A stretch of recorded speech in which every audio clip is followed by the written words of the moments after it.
Brother का नाम साबर मसीह है, पिंड बुरजराइयां तो है। ये दसते हैं कि 6 मंथ तो इन्हां नूं खांसी की प्रॉब्लम सी और निकी निकी हर रोज इन्हां नूं खांसी आउंदी रहिंदी सी, कोई फर्क नहीं सी पैंदा। बहुत मेडिसिन भी खाधी, कोई फर्क नहीं पिया। और फिर इन्हां दी अपोस्टल जी तुसीं 19/5/24 नूं संडे मीटिंग दौरान प्रोफेसी कीती कि मैं किसी जन नूं देख रहा हाँ उन्हां नूं डेली खांसी की प्रॉब्लम रहिंदी है और ये ब्रदर अगे निकल के आए और तुसीं इन्हां लई लेहंड प्रार्थना की। उस लेहंड तो प्रार्थना तो बाद ये बिल्कुल खांसी की प्रॉब्लम तो आजाद। तारीफ करो जीवित परमेश्वर जी। कितने चिर तो खांसी की प्रॉब्लम आ रही सी?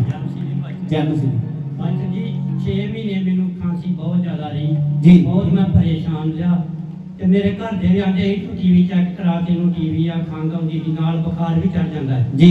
रोज ही शामां नूं बुखार चढ़ जांदा है पास्टर जी। मैं नहीं किते भी गया, मैं मेरा प्रभु करेगा ठीक जी। प्रभु ने कीता है ठीक पास्टर जी। ਇੱਥੇ ਪ੍ਰੋਫੈਸੀ ਹੋਈ और ਤੁਹਾਡੇ ਲਈ ਉਸ ਤੋਂ ਬਾਅਦ ਪ੍ਰੋਫੈਸੀ ਤੋਂ ਬਾਅਦ ਤੁਸੀਂ ਅੱਗੇ ਆਏ, ਪ੍ਰਾਰਥਨਾ ਹੋਈ और उस तो बाद खांसी जा चुकी है। बिल्कुल ठीक है। तारीफ करो जोरदार।